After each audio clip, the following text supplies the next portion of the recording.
tal? Bienvenidas y bienvenidos a esto que se llama Cine Nostalgia de Review México.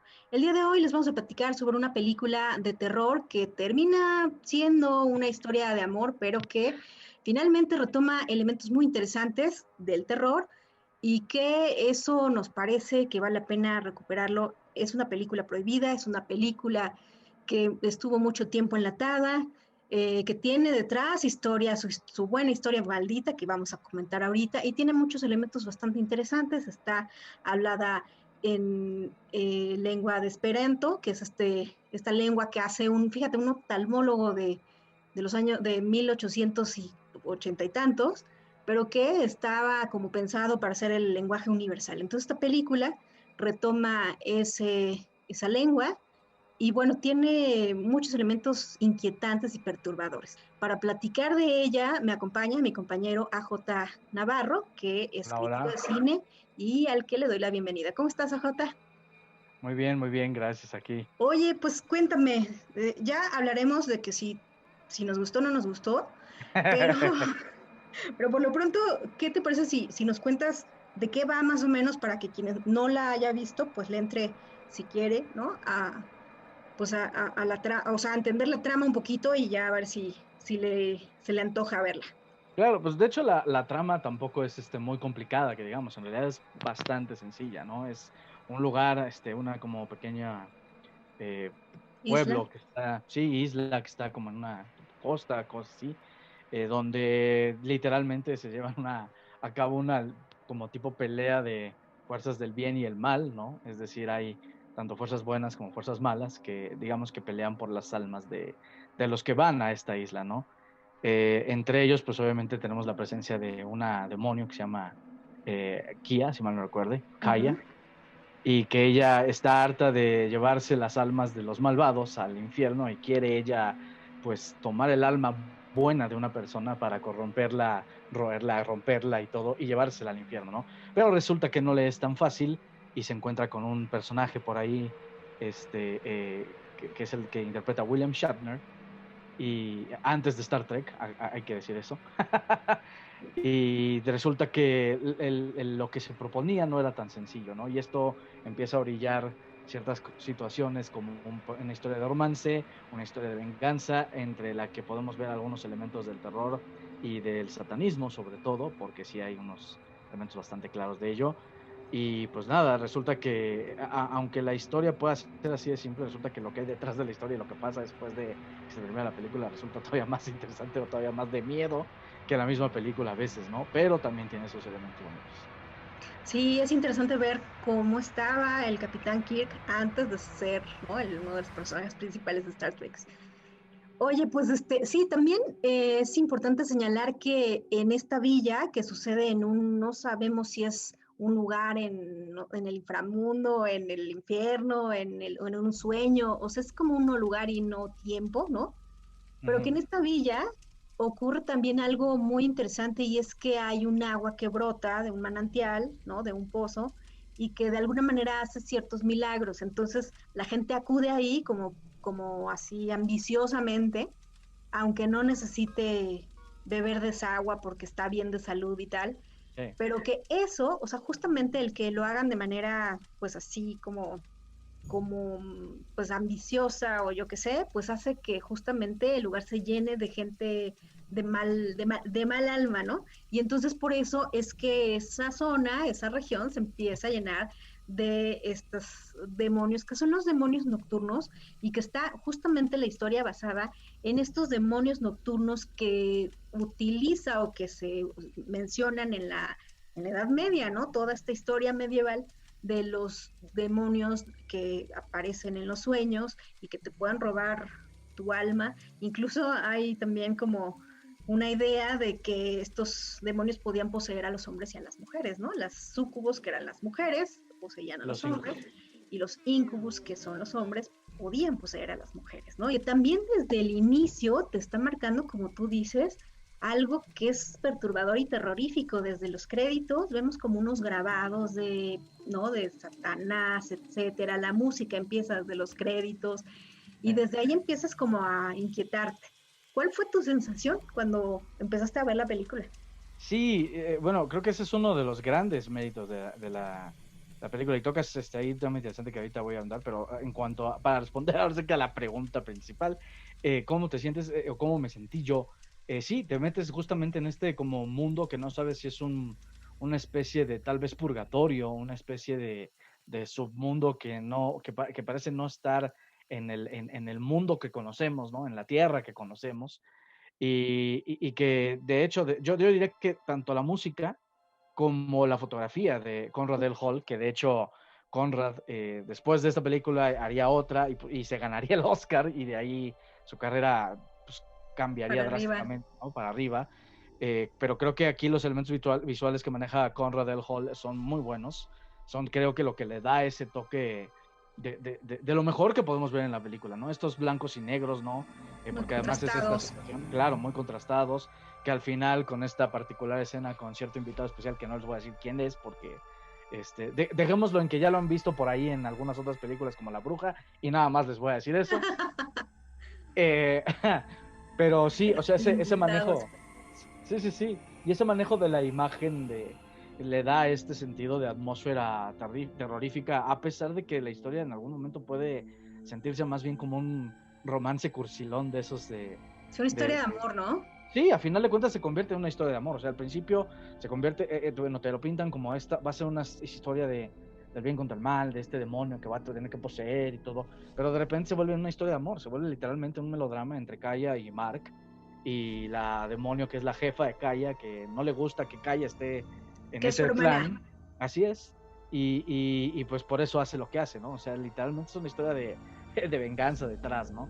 Pero me parece que los elementos que van formando, ¿no? Hay unas partes muy bonitas en el sentido de cuando Mark va caminando después de cierto hecho fatídico casi al final, y de repente ves como la bruma en medio de todas estas sombras, ¿no? Que remiten obviamente mucho pues, ¿quién manejaba mejor las sombras en el cine que los alemanes en los 20s y 30s, ¿no? Entonces creo que trae mucho de esa escuela, pero todavía le aporta un poco más en cuanto a la atmósfera está. El Esperanto seguramente también es algo que le añade, ¿no? Porque pues a final de cuentas como no es un lenguaje al que tú estás acostumbrado o que no es muy común, que prácticamente pues fue inventado y ni siquiera tiene como que una validez y marco a las comillas como lengua, pues eso también te destantea y te hace preguntarte, bueno, estoy en un sueño, estoy en la realidad, ¿qué está pasando aquí, no? Eh, Sí.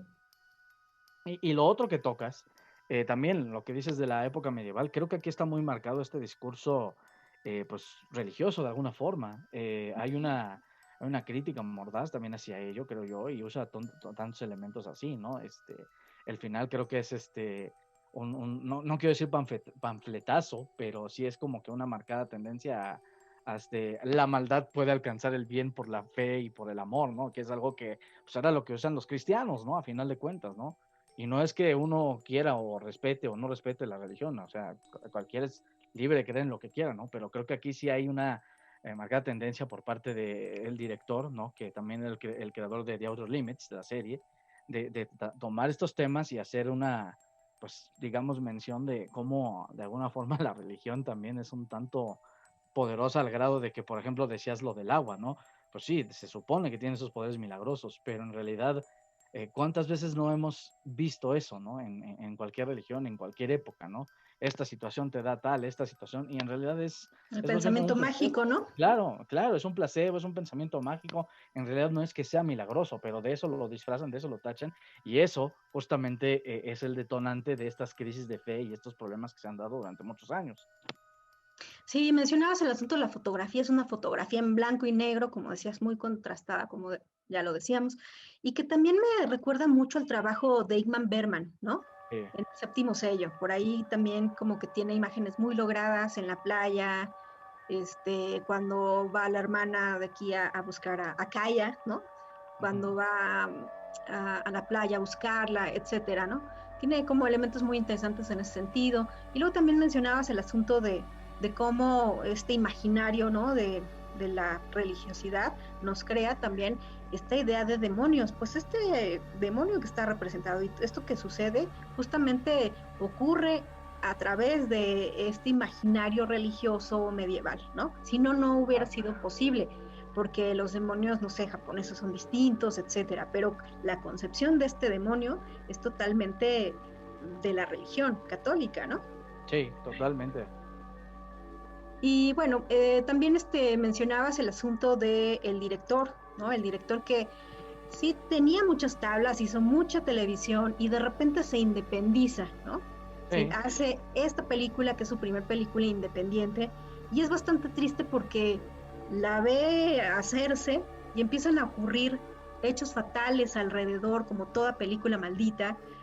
Ocurren dos muertes y ocurren varias cosillas más que hace que el director se retracte de exhibirla en festivales y de exhibirla en salas comerciales, y por ahí recorre nada más un festival y después se queda en la caja. Y eso la verdad me parece pues una tristeza, porque hay un trabajo de 2 semanas de rodaje que es muy poquito y poco presupuesto, pero que finalmente pues es una idea y es un trabajo en conjunto, ¿no? Desde los actores, los sí. fotógrafos, que son estupendos, que son los fotógrafos, el músico, etcétera. Entonces, bueno, pues la película es como de alguna manera marcada por estas situaciones terribles que empiezan a ocurrir y no se vuelve a mover más. ¿Quieres comentar algo sobre estas So- cosas?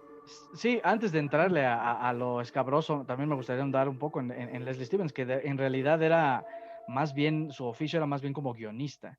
Y el gran logro que tiene antes de esta película es La literalmente serie. hacer la serie de The Outer Limits, que se alimenta mucho de este boom que había de la ciencia ficción particular que se manejaba en este entonces, como la dimensión desconocida, efectivamente, que creo que es el gran ejemplo de todo. Y de repente llega Stevens y hace esta serie que de repente tiene mucho éxito, jala, atrae, y resulta que entre sus locas ideas por ahí también en los 70, ya cuando no era casi director más que de televisión, también hace un guión, por ejemplo, de Buck Rogers, ¿no? En el séptimo, que vaya, es una situación que le hace burla hasta los Looney Tunes, ¿no? Entonces, creo que Stevens es un director y sobre todo guionista, que sí ha dejado, o sí dejó un legado, pero que con esta película tuvo una mala fortuna en muchos sentidos, ¿no? Para algunos que le vieron esta película en su momento, y los que han podido revisitarla, han mencionado eso, ¿no? Que de hecho esta se siente como si hubiera sido un capítulo de The Outer Space o The Outer Limits, pero extendido y con más situación de producción. En parte sí y en parte no. Creo que sí también se distingue por otras cartas mucho más cinematográficas que televisivas, ¿no? Y en cuanto a lo de la maldición, híjole, pues sí, pasa por un festival, luego también un poquito antes de que empiecen a suceder las tragedias que suceden, la ve, creo que si mal no recuerdo, una productora francesa, que es donde iba a estar, creo que donde se exhibió en el festival, y le dice, no, esta película la vamos a tener que vetar de por vida, por siempre y para siempre. Quiero pensar que tiene que ver lo que les decía un poco también de la imagen totalmente clara del final, que pues también, ¿no? O sea, todo esto, 1966 y todo este rollo. Que venían Y saliendo la censura en Estados Unidos, ¿no? De claro, Blu-rays. claro, hay una carga muy fuerte ahí, ¿no? Detrás, y entonces de repente la ven y se espantan y dicen, no, esto no lo va a conceder el público, ¿no? Y la enlatan, la desaparecen por mucho tiempo hasta, creo que es mediados de los 90, que de repente Noventa y nueve. la descubren ahí enlatada en unas instalaciones francesas justamente, la sacan, la ven, la restauran, y ahorita pues empieza a tener este interesante pues estatus de culto, porque esta chima te voy a decir que es de culto, y además de película prohibida, de película maldita por todo lo que pasó, ¿no? Los actores que salen ahí, en específico dos de ellos, pues acaban en una tragedia. Creo que el único que se salvó de esa maldición fue el Capitán Kirk. Sí, es cierto, porque hasta justo Leslie Stevens, el director, que en ese momento estaba casado con esta actriz guapísima que hace el personaje de Kaya, que se llama Alison Ames, estaba, o sea, eran matrimonio, termina la película y bueno, pues ya, adiós matrimonio, ¿no? Entonces a todos les Sí, llueve sobre mojado, pero sí hay otras historias más terribles que suceden después de este estreno, que también entiendo que Stevens dice que no se exhiba justo por estos sucesos, ¿no? También no, como que no hace mucho por recuperar la película ni la exhibición. Entonces, sí, no. entrémosle al que quieras, al caso que quieras. Pues, pues yo Son... creo que los dos más feos son literalmente el de Milos Milos, ¿no? Que él, Uh, ¿por qué Milos Milos? Porque él no solo se mata a él, sino que también mata a su esposa, ¿no? Y el suicidio de de Ann Atmar, ¿no? Entonces creo que esos dos hechos son fuertísimos porque además es literal, o sea, literalmente terminaron la película y creo que pasaron meses o un año, no me acuerdo bien los pasos de tiempo, y salen estas notas y de repente es así como de, empiezan a pasar estas cosas como que fuera de ya de la producción, que dices, ok, y vaya, seamos honestos, cada vez que se ha grabado una película que toca este elemento de las maldiciones, de los demonios, de todo esto, siempre de repente parece que es como si manejaras alguna energía indebida y todas tienen una historia medio, digamos, maldita detrás, ¿no? Hay algunas que sí se han ganado el estatus de prohibidas, malditas como esta, ¿no? Y hay otras que nada más se han ganado como que las anécdotas, como me acuerdo mucho del Exorcista, ¿no? Pero creo que esta sí es de esas cintas que, insisto, además para el momento en el que se da, en el que se rueda, pues sí deja una marcada, pues, noticia, una marcada nota detrás, o más bien posterior a toda esta situación que dices, ok, entonces, ¿qué pasó aquí, Cuidado, no? Sí, muy sí, sí, sí, cuidado. porque Oye, digo, hay elementos aislados, ¿no? Lo de Roman Polanski después también, ¿no? Y todo ese rollo, pero en otro tipo de películas, me refiero al bebé Rosemary, ujú, pero pues y lo sí, que pasa con también, su esposa, etcétera, ¿no? sí, Bueno, claro, ¿no? su esposa, su bebé. Ujú. Y todo ese rollo, pero en realidad creo que yo no sé de muchas películas que realmente tengan esta carga tan pesada, ¿no? O sea, que si de repente digas, bueno, ya se murieron 4 de tus protagonistas y lo único que vive se salvó porque hizo una serie de ciencia ficción. Y dices, pues no, está canijo, no, a mí no me ha pasado, ¿no? Y Leslie Stevens pues todavía vivió, pero como dices, también se Ujú. divorció. O sea, hubo una serie de cosas posteriores que te hacen pensar mucho en a veces qué ¿Qué tan fuerzas oscuras se moverán, no? claro, qué tanto provocas tú alguna situación entre la realidad y la ficción cuando estás rodando un tema de este tipo, ¿no? Y fíjate que Milos Milos, que es el personaje que hace de Incubus, ¿no? De Sí, demonio, andaba con una mujer que estaba casada con un animador muy conocido que se llama Mickey Rooney, sí, y parece ser, según se dice, que Mickey Rooney fue el que los mató a los dos, porque a quien encuentran con la pistola es a Milos Milos, pero que supuestamente mata al amante y después se suicida él, pero lo que creen es que pues fue como una revancha, ¿no? Por una venganza por haberle puesto el cuerno a este comediante, pero no se investiga nada y ahí queda la cosa. Pero claro. Milos Milos había sido guardaespaldas de Alan Delon, ¿no? Se lo trajo de, bueno, pues lo descubre, ¿no? Porque era un tipo con muy buena planta, entonces Sí, pues lo descubre, llega a Hollywood y esta era su segunda oportunidad, entonces pues bueno, igual hubiera tenido todavía un futuro mucho más largo, ¿no? Y exitoso porque era un tipo pues que tenía, que además actuaba como este personaje de acción, ¿no? sí, De películas, etcétera. Entonces, bueno, pues iniciando su carrera, ahí termina con esta película, después de la filmación de esta película. Y la otra chica, que es su hermana, digamos, en la trama de la película, 24 años y se suicida, ¿no? Terminando la sí, película, se suicida. Pero por ahí también hay otras anécdotas como la de la hermana de la protagonista, que a su hija la secuestran. Entonces ya no sí, se vuelve a saber nada de su hija y por ahí también me parece que al músico o algo así, también lo meten en la cárcel después por una cuestión de fraude, etcétera. O sea, como que no les va muy bien, ¿no? Entonces, sí es cierto esto de que como toda película maldita, tiene ahí sus historias detrás que pues no sabemos y tenga que ver con vibras que se generen ahí por estar invocando al diablo o, o fuerzas así oscuras que de veras pues están ahí, ¿no? Como prestos a meterse incluso en los teatros también, que es mucho la historia, ¿no? También de los teatros, que cuando se sí, representa una historia así como de espíritus y muertos y fantasmas, pues por ahí va a rondar siempre un alma, ¿no? Un ente. Oye, claro. y bueno, también mencionabas el asunto de la música. La música, o sea, que está casi constante en la película y si te va generando una sensación también, es como un poco hasta hipnótica, ¿no? Te va metiendo en esta sensación de, pues como de incomodidad, como inquietante. Cuéntame. Sí, sí, me parece que la música de Dominic Frontier que también tuvo bastante éxito en su carrera, es por ahí ganador de un Emmy y de un Globo de Oro, si mal no recuerdo. Entonces, igual creo que también por producciones más que nada televisivas, no tanto de cine, venía más o menos de la misma escuela que Stevens. También coincido, insisto en que la música aquí es una parte fundamental, ¿no? Porque justamente te va contagiando este estado como de sensación en el que no sabes justamente lo que decíamos, ¿no? Si es un sueño, si es realidad, si lo que está pasando estas almas, estos personajes, es real o no, ¿no?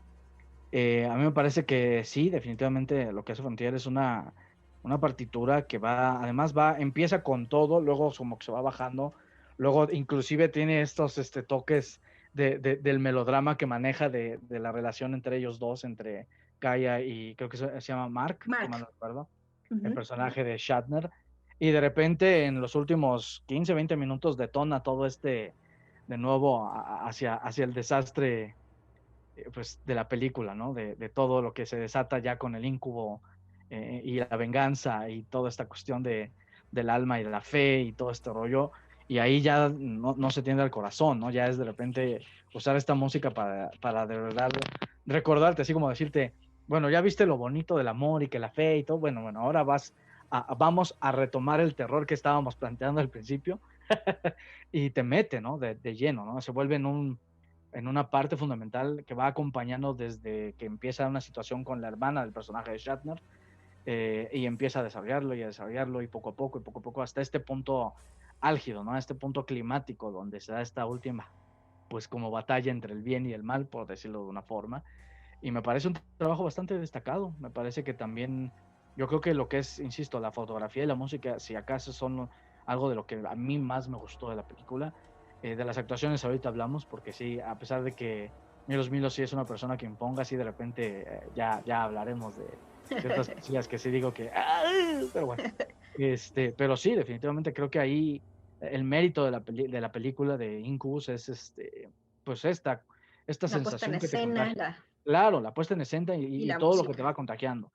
Más allá de las actuaciones, creo que con el universo que crea Stevens, acompañado de Conrad y de Frontier, eso le ayuda muchísimo a que el filme funcione y que se sienta este aire de, a lo mejor ya al final podemos decir de maldito, ¿no? Pero sí. Sí, una atmósfera, ¿no? Como muy Claro. pesada. Y justamente me parece que sí fue, bueno, de hecho sí fue Dominique Frontier quien después, pero ya un poquito después lo meten a la cárcel porque estaba vendiendo unos boletos de Super Bowl. Entonces, bueno, también no sé si se le puede achacar como parte de la maldición, pero sí se vuelve al tiempo una película de culto. No sé si quieras comentarnos por qué las películas se vuelven de culto para quienes no saben, Sí, porque además una discusión de, oigan, esto es, ¿no? ¿No has visto así en el Facebook? O, oigan, sí, esto es de culto, claro. no es de culto, ¿no? Y entonces meten cosas que ni al caso y esto es de culto, no es de culto. Pero bueno, esta sí es de culto. ¿Y por qué crees tú que sí lo sea? Porque esta sí es una cinta que, bueno, ahorita con la magia del internet, pues ya muchas personas pueden tener alcance. Pero Uh -huh. estamos hablando de que hace 20 años, pues si la habían visto, yo me atrevo a decir unas 10, 100 o 200 personas en el mundo, era bastante, ¿no? Y el hecho de que esas 10, 100, 200 personas en el mundo hayan pasado la voz de alguna forma, pero no tan general, porque pues al final de cuentas no la podían ver, nadie la podía ver. No sabían si existía, si no existía. En algún momento no dudo que se haya convertido inclusive en una leyenda urbana de ¿te acuerdas de esa película de Leslie Stevens que nadie vio? Pues no, pero de repente la recuperan, aparece y entonces, pues vaya, yo lo veo y aquí va mi lado de amante del terror. Lo veo como una cinta de culto, ¿por qué? Porque literalmente es una película que pocas personas se han animado a ver, que pocas personas han tenido el alcance de verla y que de alguna forma por las historias que comentamos ahorita y todo, pues también tiene el estatus de maldita, cosa que que ese concepto, además en el terror se juega mucho con eso, ¿no? De repente ya falsos documentales dicen es la película maldita y todo. Ay, que si la ves te puedes morir casi casi. No es Sí, sí, cierto. claro. Ah, es una Exacto, tontería. exacto, Es ¿no? muy mala esa película, no la vean. Y Ah, juegan, no voy a decir y el juegan, nombre, pero no la vean. y juegan con ese elemento, ¿no? Pero en realidad no son así. Y aquí sí estás hablando de una película que si checas la historia, que si checas que cómo desaparece todo, pues vaya, aquí sí hay unos factores que podrías decir, ok, es que hay cosas que que no me suenan bien de esta filmación y de estos temas, ¿no? De culto también porque creo que efectivamente los pocos que la han visto, afortunadamente no se ha vuelto la película más popular del mundo y creo que eso es bueno, ¿no? De repente las películas de culto juegan como en esa línea entre son tan malas que parecen buenas o todo este rollo de situaciones, ¿no?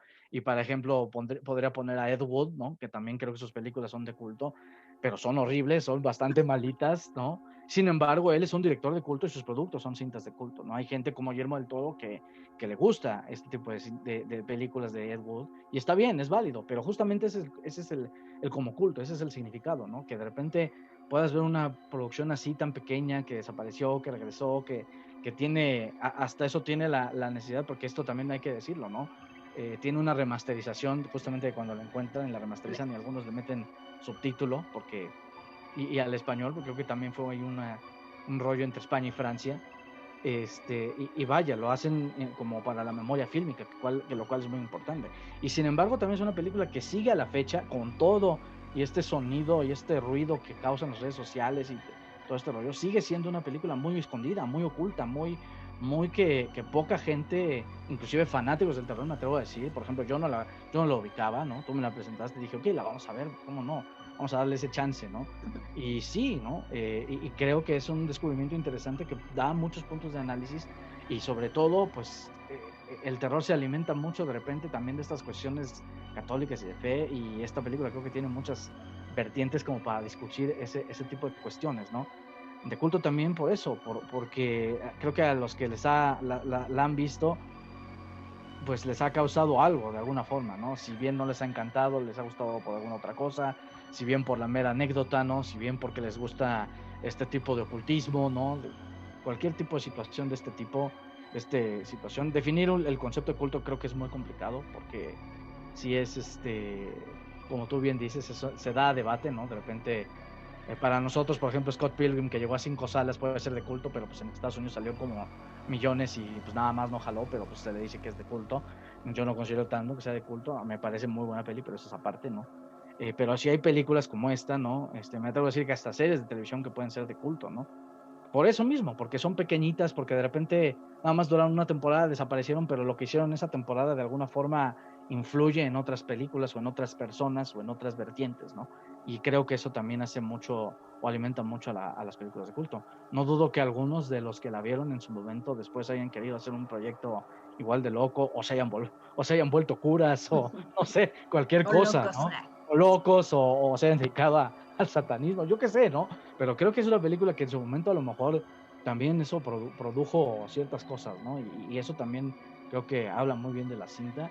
Y para mí, bueno, ese estatus de culto yo lo califico por eso, por esta situación de lo difícil que es acceder a ella, o lo era, de lo difícil que era verla hasta hace poco, y de que las pocas o muchas personas que la han visto, pues también tienen estas opiniones divididas, ¿no?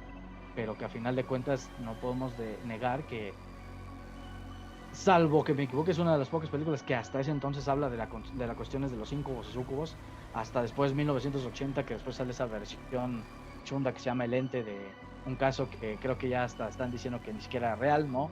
Entonces, pues vaya, también eso creo que destaca, ¿no?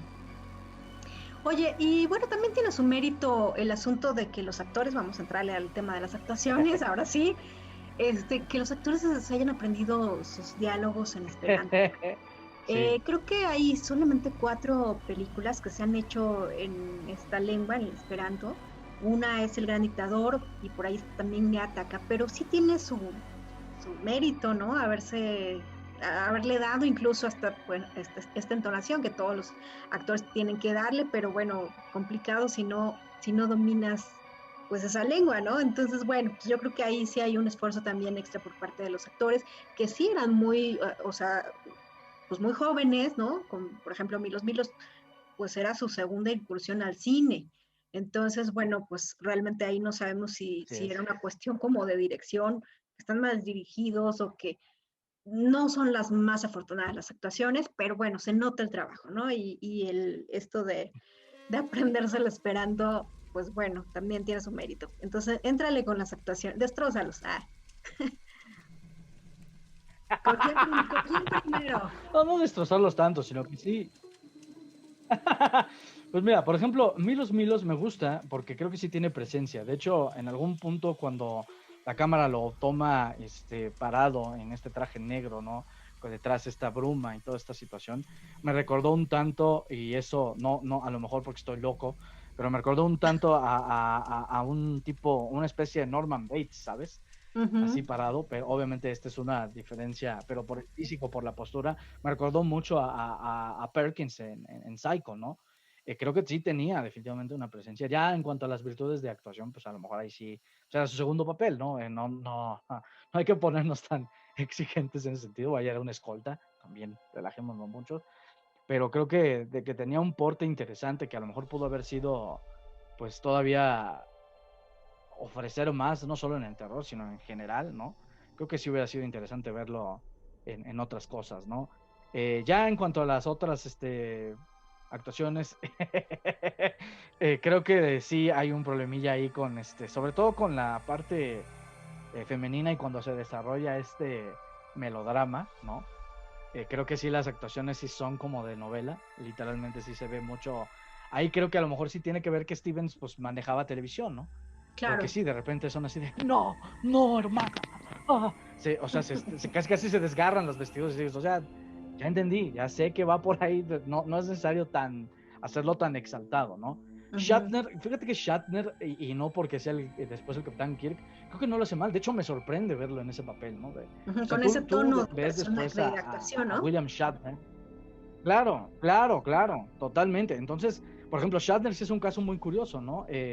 Porque yo lo veo después del Capitán Kirk y creo que ya no se puede quitar después esa imagen y le cuesta mucho tratar de encontrar otro tipo de papeles. Pero lo ves antes y lo ves justamente en esta película y no, bueno, a mí me costó trabajo. Dije, neta, es William Shatner.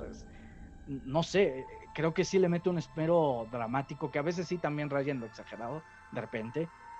Pero le crees, o sea, le compras este papel del alma buena, atribulada, enamorado, que al final tiene que, pues, limpiar su alma de lo que haya hecho, ¿no? Y le crees, y lo que decías del Esperanto también, sí, seguramente fue tan difícil para ellos como también fue para Jim Caviezel aprenderse los diálogos en arameo de la Pasión de Cristo, ¿no? Entonces, claro. Definitivamente, ¿no? Creo que eso sí implica un trabajo de aprendizaje que debieron de haber seguramente preparado previamente, ¿no? Pero sí creo que de las actuaciones yo me quedo más con Shatner, porque sí me demuestra que antes de caer en el encasille del Capitán Kirk, sí tenía pues, potencial, estas tablas actorales que pocas veces le podemos ver, ¿no? Y no digo que las demás no lo tengan, pero sí creo que sí, como te digo, creo que sí llega un punto en el que a Stevens le gana la visión de televisión, ¿no? Y de repente sí cae en esta exageración, que creo que de repente si le bajabas 2 rayitas no pasaba nada, porque al final de cuentas el drama ya lo tienes y la historia te está llevando por un camino que sabes que se va a desenvolver de alguna forma. Por ejemplo, la que le hace de la hermana de William Shatner, hay veces que cuando la ves gritar dices, Eloise espérame, Hart, ¿no? O sea, se llama. Pero Eloise Hart de repente tiene... Que sí era una actriz ya que tenía sus años en Hollywood, sí. O sea, ella ya era y es curioso, ¿no? Por eso te digo. Pero que a lo mejor, como dices tú, la dirección es la que los conduce como más hacia el melodrama de televisión, ¿no? Sí, y eso es justamente lo que iba a decir, ¿no? De repente Eloise, que sí, bien dices, ya tenía una carrera, de repente cae en unos gritotes que me recordaron a mí de las películas de la época, voy a decir mexicano, de nosotros los pobres, ¿no? Casi, chachita, no, o sea, espérame, ¿no? No creo que era tan necesario, pero sí creo que también ahí, por ejemplo, sí puedo decir que a lo mejor no es cuestión de los actores, sino es cuestión del director de la dirección que él tenía esa visión, totalmente, ¿no? Y eso tal vez es el pero que le pongo. Porque sí, definitivamente la parte del romance yo sé que aporta y es algo que lleva a la parte final, pero esa parte también me costó un poco conectar con ella justamente por eso, ¿no? Porque de repente la sentí muy melodramática y un tanto fuera de lugar de lo que había visto al principio de la cinta. De repente va a esta parte y de repente volvemos a lo que vimos al principio de la cinta, ¿no? O sea, es un tanto destanteante, ¿no? Pero también, pues, eso, insisto, eso seguramente también tiene que ver con el planteamiento igual del mismo guión, que también es de Stevens. Oye, y la actuación de Amy, ¿cómo se llama? De Allison Allison Ames, sí. Que es la protagonista, que es la esposa del director en ese entonces, Pues sí es como como muy aniñada, ¿no? Es como la niña caprichosa, ¿no? Como una niña caprichosa que, bueno, ahora Sí, quiere conquistar al que se le va a poner más difícil, y bueno, de eso va casi la película. Pero bueno, también tiene su encanto por su belleza, ¿no? Yo creo que más que por la sí, actuación, lo que impacta de ella, pues es que es muy bonita, ¿no? Y bueno, hablando un poco del vestuario, que es un vestuario que te sitúa también como, no sabemos si en la Edad Media o antes, o no te dice mucho, no te da muchas no, referencias, al igual que la isla, al igual que todo, ¿no? Y eso también me parece un acierto, es como una especie de túnicas, ¿no? Negras ahí, muy sencillas, pero tienen un sí, tocado con unas plumas, ¿no? Algo así, que es como si fueran sí, sus alas, ¿no? algunos, Alas de ángeles negros. sí, en algunos casos, ¿no? Y si no, también están estas vestiduras que pues literalmente te remiten a los monjes o a las monjas, ¿no? De viejos conventos, ¿no? Vaya, las acciones a veces suceden en lugares que parecieran justamente de la Edad Media, ¿no? De la era medieval, justamente. E inclusive me atrevería a decir también de la etapa esta en la que justamente lo mencionaba la bruja al principio, ¿no? También un poco de esa época, ¿no? Que justamente lo que ves en Kaya es un vestuario como el que vemos justamente en The Witch, ¿no? Estos, Ujú. como que, ay, no sé cómo decir, es como estos gorritos retocados, puntiagudos, ¿no? Es muy de eso, ¿no? Se alimenta mucho de eso y esa mezcla también sirve justamente, ¿no? Y creo que también a lo mejor ahí es parte de que Stevens quería jugar con todos estos elementos. Yo insisto en que a pesar de lo del melodrama, que creo que sí le quita un poco de cosa al terror de la historia, que creo que sí llama la atención, pues creo que Stevens ahí sí trata de mezclar todo esto, incluyendo el vestuario, para que tú de alguna forma te pongas a pensar un poco acerca de esta situación de la religión, ¿no? Y que veas que no importa el tiempo, a final de cuentas ha sido lo mismo, ¿no? Siempre han existido estas cosas milagrosas, siempre han existido los vestuarios, siempre ha existido todo esto, este contexto de lo sagrado, digámoslo así, y ponerlo de frente con seres que son profanos, pero que utilizan estos recursos de alguna forma para su beneficio en el sentido de convencer o llevarse las almas al infierno, ¿no? Entonces ese juego también me gusta. Y sí, decíamos ahorita, ¿no? El vestuario de Milos Milos, ¿no? Cuando se convierte en el incubo, todo de negro es impresionante, se ve muy bien y además con lo que decíamos, aunado a la fotografía del contraste que le da, es un negro de maldad, ¿no? Y también lo veíamos en los otros vestuarios. Kaya es un caso muy curioso, ¿no? Porque ella tiene siempre esta dualidad, pero cuando está con Shatner de repente la ves más de blanco que de negro, ¿no? Ujú. Entonces eso es algo muy curioso. Shatner de repente lo ves muy oscuro, pero en realidad a él, si lo ves en el vestuario y con la fotografía, no se ve nunca tan oscuro como los demás. Se ve un tanto medio gris, o sea, se ve más iluminado, ¿no? Ese tipo de detalles también, seguramente que son muy importantes. Que son realmente metáforas, ¿no? Claro, Del bien y del mal y de cómo está el interior de los personajes, cómo de alguna manera el alma de Kaya un poco se vuelve más hacia la luz cuando está sí, cerca de este personaje que no está corrompida su alma, ¿no? Y cómo también los demás personajes pues sí están como en unas tonalidades más oscuras, que es como donde están vibrando ellos, ¿no? Incluso la hermana también. Y hay sí, otra sí. analogía interesante que es el eclipse, que es donde aparece la Ah, hermana, claro, ¿no? así Y es. bueno, pues también esto es simbólico de que el eclipse la ciega a ella, ¿no? Pero a lo mejor estamos hablando de una ceguera justo también de poder ver con claridad, ¿no? La realidad, y por eso es que cae en manos del demonio. Entonces, bueno, no voy a spoilear, pero está esta escena interesante que es una metáfora como lo del agua y como muchas Sí, metáforas más, ¿no? Que son muy potentes además dentro de la misma historia. sí, Hay por claro. ahí también, perdón, hay otro elemento que también ahí ponen que es el de un fraile, ¿no? O sea, ahí hay un Sí, monasterio. No sabemos en qué sí, época sucede, pero lo que sí sabemos es que ese monje está más corrompido que todas las almas que llegan ahí, ¿no? Que algo oculta y tal, pero porque vive en una zona también en donde el diablo está ahí a sus anchas, ¿no? claro.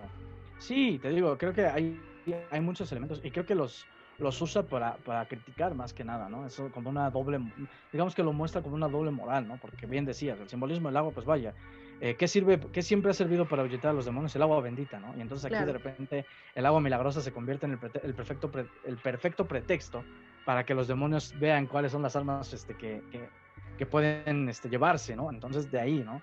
El eclipse totalmente. De hecho, hablando de esa escena en particular, ahí se ve, la importancia del vestuario también, porque la hermana está vestida de manera diferente, está vestida muy similar a como se viste Shatner en ese momento, y a partir del eclipse de que se queda ciega empiezas a verla que empieza a usar más negro, negro, negro, y al final acaba siendo un negro total. Entonces, eso también es muy interesante, ¿no? Y sí, lo del eclipse también es un juego, ¿no? Y ahí muestra esa dualidad, ¿no? Detrás de, siempre que hay luz hay oscuridad y viceversa, a final de cuentas, ¿no? Eso también es muy interesante. Lo de la catedral, bueno, lo del monje del cura y todo esto también, ¿no? Cómo en medio de tanta maldad puede haber una representación supuestamente del bien, pero que a final de cuentas tal vez no es tan buena como tú la aparentas, ¿no? Que de hecho al final esa pequeña catedral, ese pequeño recinto, funciona como, digamos, el punto final de la historia, ¿no? De la reflexión final. Entonces sí, eso también es muy interesante. Oye, ¿te imaginas tú si esta película se hubiera hecho con más presupuesto, con más tiempo, más planificación, porque se hizo en 2 semanas el rodaje y con muy bajo presupuesto? Pues a lo mejor, y que a lo mejor por ahí la hubiera dirigido Polanski, por ejemplo, ¿no? Yo creo que estaríamos hablando de una de las joyas del cine de terror, porque sí, como dices tú, tiene elementos muy rescatables, muy, muy rescatables. Y la escena final, bueno, ya no la cuento, pero me hubiera gustado verla como vemos al invitado, al que te referías, ¿no? De la película de la bruja. O sea, me hubiera gustado verlo así, ¿no? Por ejemplo. Uf, sí, no. Yo creo que, bueno, vaya, también hay que reconocer que el terror en ese entonces, bueno, el cine de terror siempre ha luchado de alguna forma por ser reconocido como algo serio, ¿sabes? Eh, y creo que esa lucha sigue al momento, ¿no? De repente tratas de hablar de una película de terror y lo ves en los festivales también. Los festivales grandes es raro que una película de terror Sí, gane realmente algo, un premio importante, gane ¿no? algo, genere comentarios, sí. O sea, siempre se inclinan por el drama o otras cosas, ¿no? Y está bien, pero sí tenemos este como que prejuicio que perdura. En ese entonces era todavía más. La ciencia ficción y el terror creo que cambian. El terror cambia un poco a partir de lo de Universal, pero también luego cae en el chiste cuando empiezan a hacer estas bromas con la Boti Costello y todo el rollo y ya no sé. El terror cómico, ¿no? Que empieza Ajá, así es que empieza el de terror Hollywood cómico y ya después se de los cambia.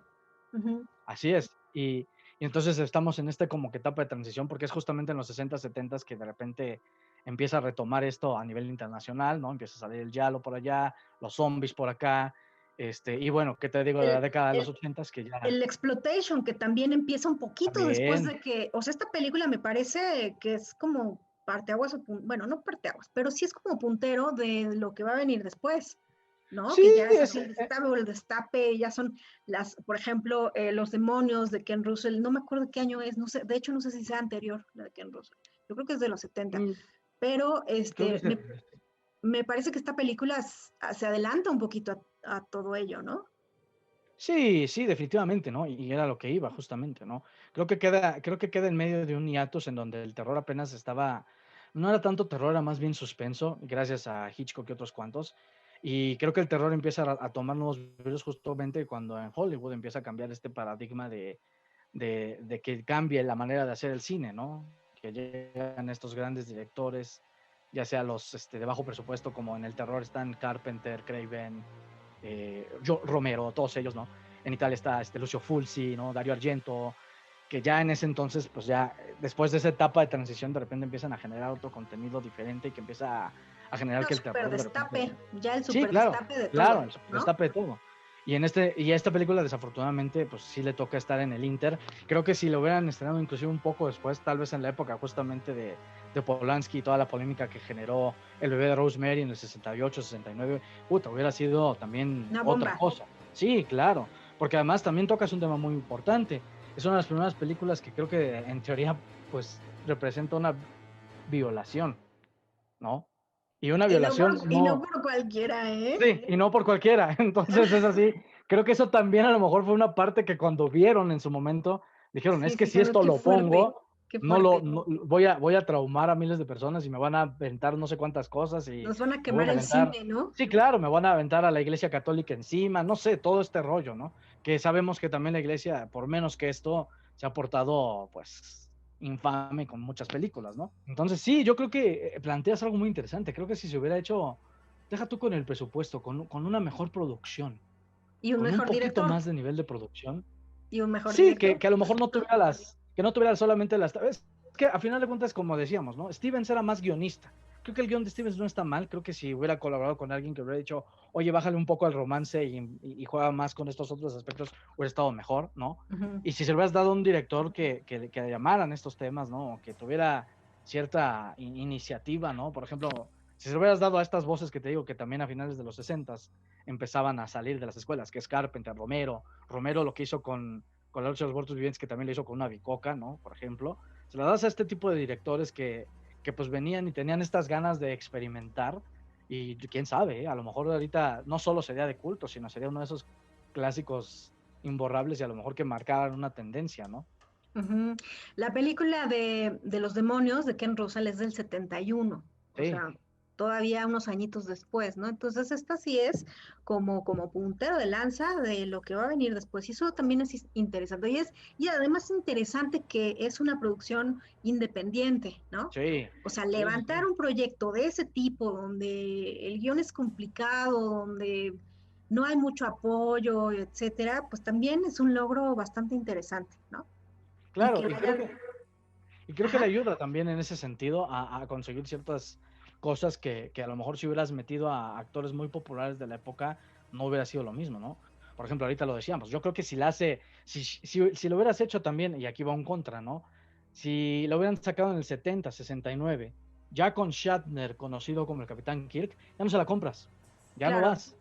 claro. Entonces, por ejemplo, ahí va, ¿no? Esas son también las pros y contras de la situación. Pero aquí, por ejemplo, este tipo de alma, de espíritu independiente que tiene la cinta le ayuda, creo, también a, no solo a pasarle algunas cosas, sino que también te ayuda a que veas o que disfrutes de los elementos de la película, porque también no le puedes exigir lo que le exiges a lo mejor tal vez a una película, una producción de millones, ¿no? Así es. Pues ahí está la película, por si quieren verla, se llama Incubus 1965 de Leslie Stevens. Y lo importante aquí es que la podemos ver de manera gratuita, de manera fácil, porque está en línea, ¿no? Sí, Está en línea de manera gratuita, y también está el DVD que se hizo después o sea, en el 99 se descubre la película, se hace una copia digitalizada y tal, una y en el restauración. 2001 empieza la venta del DVD, ¿no? Entonces por ahí debe de haber Sí. bastantes DVDs, pues que a lo mejor no sé si los puedes conseguir, pues en línea o así, por si quieren tener una mejor calidad, que vale la pena, por lo que ya comentamos, la fotografía y tal. Y bueno, pues sí, también está interesante que la vean, ¿no? A lo mejor nos gustará o no, bueno, a mí sí me gusta, a ti no te gusta tanto, pero sí es una interesante, ¿no? Más allá de que nos guste o no nos guste, creo que esa también es una riqueza, ¿no? O sea, también no es que no es que no me gustara, sino que también no, o sea, sabiendo lo que hay, creo que se pudo haber hecho un mejor trabajo en ciertos aspectos, porque lo percibí, ¿no? O sea, al principio y al final, insisto, creo que la parte melodramática le Sí, le quita un resta poco, muchísimo. sí, le quita mucho a la historia, sobre todo por el tiempo que se toma en desarrollarla y porque al final de cuentas creo que si bien sí es un pivot para lo que sucede después, tampoco es que te tengas que tardar tanto tiempo diciéndolo. Y entonces eso te quita un poco del impacto y de esta atmósfera, porque además eso también pasa, ¿no? En ese sentido. Y les reservamos el final, no lo hemos spoileado para que se animen a verla, y el final, bueno, sí es como, véanla, ¿no? Sí, les digo, si vieron La Bruja y ya vieron ese invitado que sale en La Bruja, creo que se van a llevar una sorpresilla ahí al verlo, ¿no? Sí, es como el regalo, ¿no? Como la cereza del pastel, ¿no? Sí, ciertamente yo no lo esperaba, pero además creo que ese final es muy bueno hasta eso. Claro, porque como que de alguna manera va a cerrar todos estos hilos que te suelta, que tiene que ver mucho con lo diabólico, ¿no? Con lo demoníaco. Claro, claro, totalmente. Y bueno, nada más, fíjate, a mí me hubiera gustado, bueno, no sé si hubiera sido oportuno, porque empieza la película con una voz así, como voz de Dios, bueno, o voz de quién sé quién aquí, en este caso, narrando una historia, ¿no? Es como una Sí, especie de cuento, de leyenda, yo qué sé, y al final, pues por ahí ya se pierde la voz, o sea, nada más se introduce, pero no la volvemos a escuchar ni nada. Bueno, pues no sé si a lo mejor en estos elementos narrativos hubiera también sido interesante cerrar o no con esta voz, porque bueno, pues sí, de repente dices, ¿y quién me contó la historia, no? Y claro, bueno, si le pones una voz a ese personaje final, como la que le pones en La Bruja, uy, no, Uf, bueno. otra cosa hubiera sido. Sí, claro. Y además también lo que tocas del principio, y creo que no lo tocamos con la música, este tipo de como especie de cantos gregorianos, pero no limpios, sino como que, digamos, pues malditos, de alguna forma, también le dan ese toque de meterte lleno a esta cinta. Sí, la verdad es que sería muy interesante que hicieran como la versión actual, pero no sé si haría Aster o el director de La Bruja, no sé quién me gustaría, pero yo creo que si son de estos terror artístico, ¿no?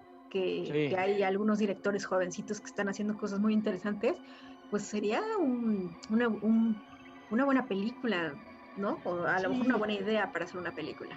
Y hacerlo además de una manera actualizada, porque pues a final de cuentas la religión de los 60 a la que conocemos ahora también ha dado un cambio radical en cuanto a todos los escándalos, toda la situación que hay. Entonces por ahí meterle otros datos acerca de, por ejemplo, que fuera una pareja, ¿no? Gay, no sé, pues con toda esta renuencia que hay ahorita de la iglesia de reconocer esta situación, no sé, a lo mejor le puede sacar todavía más jugo actualizándolo, ¿no? Y también no dejando atrás este lado, pues también del paganismo, del satanismo, del cristianismo, del catolicismo, todo esto con una debida crítica interesante y jugando con estos elementos, sí, definitivamente creo que en esta época donde el terror de arte se está desatando tanto, pues sí, también, porque además creo que sería una interesante reflexión de un miedo que es bastante real. Entonces, más allá de los elementos de cabras, brujas, demonios, fantasmas, a final de cuentas, creo que se está probando ahorita que el tema del terror real, del terror de que es más probable tenerle miedo a un cura que es un violador de niños, a, a una, a una criatura, pues a un ente, pues creo que eso es todavía más terrorífico. Sí, sí, sería interesante. Ahí como que hay que pasarles ¿no? el dato a los directores que están haciendo ese tipo de películas para que hagan esta versión. Oye, y bueno, pues ahora sí, más bien yo te invitaría a que el próximo programa, más bien tú nos traigas una película que te gusta para que la platiquemos, ¿qué te parece? ¿No? Y así nos vamos Vale, una y vale, me una. late la idea. Me late. Perfectísimo. Está bien, ¿Algún perfecto. Por adelanto? mí no hay problema. ¿Algún nombre que podamos saber Pues, anticipado? pues, pues, pues puede, tengo opciones que van desde el suspenso, la comedia y el terror mismo, ¿no? Algunos que tienen que ver con una frase de One of Us, y es lo único que les voy a decir, Ok. y que hace poco el director cumplió cierto tiempo también de haber hecho una de sus películas que fue la que literalmente lo catapultó a hacer la que quiero hablar, de la que quisiera hablar, ¿no? Fue Drácula, después hace una que se vuelve, creo, un pilar para el terror en su momento también, y que dejó también impactada a muchas personas y que en su momento también la tuvieron que censurar y cortarle cosas. Esa es una que tengo. Si no, nos podemos inclinar por el camino de la risa, con hay unos 4 hermanos, de los cuales destaca uno mucho más bigotón y que fuma puros, ¿no? Y que esa comedia, esa sátira que hacían ellos era una crítica muy mordaz hacia los americanos también, pero muy interesante, como lo que ya habíamos visto en parte con los mudos, ¿no? Con Lloyd y con Chaplin y con ellos, ¿no? Pero ya llevado a otra época, ¿no? Donde estos hermanos literalmente hacen un desastre y se vuelven también un bastión, creo, para la comedia, sobre todo estadounidense. Y también está por ahí, pues, el maestro del suspenso, ¿no? Pero antes de que se ganara ese título, sino que en el proceso de hacerse ese toque de suspenso, por ahí en una de sus películas mudas, que creo que es una de las que senta las bases para lo que después iba a ser el cine de Hitchcock, ¿no? Ya dije el nombre, pero ahí está. Sí, que tiene mucho, supongo que es la que dices, que tiene mucho Ajá. este falso culpable, ¿no? ¿No es ese? Sí, sí, Ok. sí, sí. Y por ahí que también retoma cosas del expresionismo alemán por las sombras y de la leyenda de Jack el Destripador Y también. de las rubias, que es También, una sí. obsesión de Hitchcock. O sea, porque Ah, justo el bueno. título, bueno, ya les dije el título. Bueno, no, tiene que ver con rubias, ¿no? Bueno, En parte, en parte. tiene varios nombres, pero uno de esos nombres tiene que ver con rubias. Entonces, bueno, pues sí, la que tú quieras. Nos vemos entonces la próxima semana, ¿no? O bueno, Vale, nos vemos sí. ¿sí? Y pues muchas gracias. Y Hombre, gracias a ti. hasta la próxima. Nos vemos. Chao. Un gusto.